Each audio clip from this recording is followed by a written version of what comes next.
রাষ্ট্রায়ত্ত সোনালী ব্যাংকে ঋণ বিতরণ আবারও উন্মুক্ত হলো।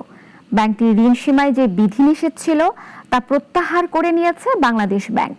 এমন সুযোগে রাজনৈতিক বিবেচনায় অর্থ লোপাটের ঝুঁকির প্রশ্ন তুলছেন কেন্দ্রীয় ব্যাংকের অনেক কর্মকর্তা। কারণ সীমা প্রত্যাহারের প্রভাবশালী দুই গ্রাহকের ঋণ আবেদনকে সামনে আনছেন তারা। তবে বড় অনেক শিল্পগোষ্ঠীর নজর এখন সোনালী ব্যাংকের তহবিলের দিকে। সাইদ আরমানের রিপোর্ট। রাষ্ট্রায়ত্ত সোনালী ব্যাংক জানুয়ারি থেকে জুন 6 মাসে ব্যাংকটির আমানত বেড়েছে প্রায় 20,000 কোটি টাকা।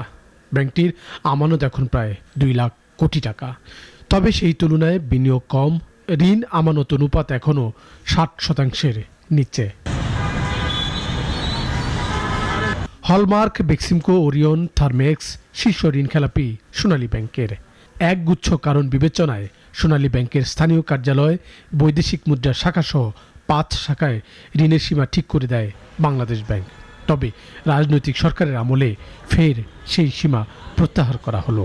সব বিষয়কে রাজনৈতিকভাবে বিবেচনা করার সুযোগ নেই। 5টা ব্রাঞ্চের ইম্প্যাক্ট টোটাল সোনালী ব্যাংকের টোটাল পোর্টফোলিওর উপর পড়ার কারণে তাদের পোর্টফোলিওতে খেলাপি ঋণের হার অনেক বেশি হয়েছে।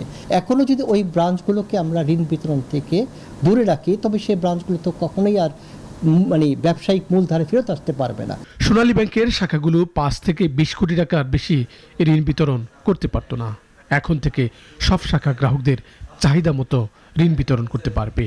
এর পেছনে সরকার ঘনিষ্ঠ ব্যবসায়ীদের চাপের কথাও বলছে অনেকে, যদিও তা অস্বীকার করছে বাংলাদেশ ব্যাংক। সেই ব্রাঞ্চের সমস্যা হিসেবে না দেখে সেটা সোনালী ব্যাংকের সমস্যা হিসেবে আইডেন্টিফাইড, এবং সেটা সোনালী ব্যাংক হেড অফিস থেকে বিষয়গুলো যেহেতু দেখা হচ্ছে, অর্থাৎ এটাকে আর ওই ব্রাঞ্চের উপর আগের মতো স্যাংশন জারি করা, সেগুলোকে আর রুগ্ন ব্রাঞ্চ হিসেবে আমরা তৈরি করতে আগ্রহী না।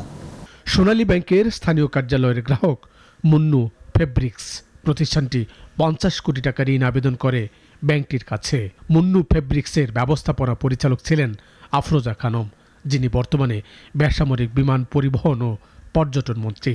আর সীমা প্রত্যাহার হওয়ায় অনেক বড় শিল্পগোষ্ঠীর চোখ এখন এই ব্যাংকের ভল্টে। সরকারি ব্যাংকগুলোর ঋণ মানেই যেন রাজনৈতিক বিবেচনা। ফলে নতুন করে সোনালী ব্যাংক কোনো ঝুঁকিতে পড়ছে কিনা সেই প্রশ্ন এখন ব্যাংক পাড়ায়। কারণ বিগত আওয়ামী লীগ সরকারের আমলে ঋণের নামে তছরূপ হয়েছে এসব ব্যাংক। সাইদ আরমান, নাগরিক, ঢাকা।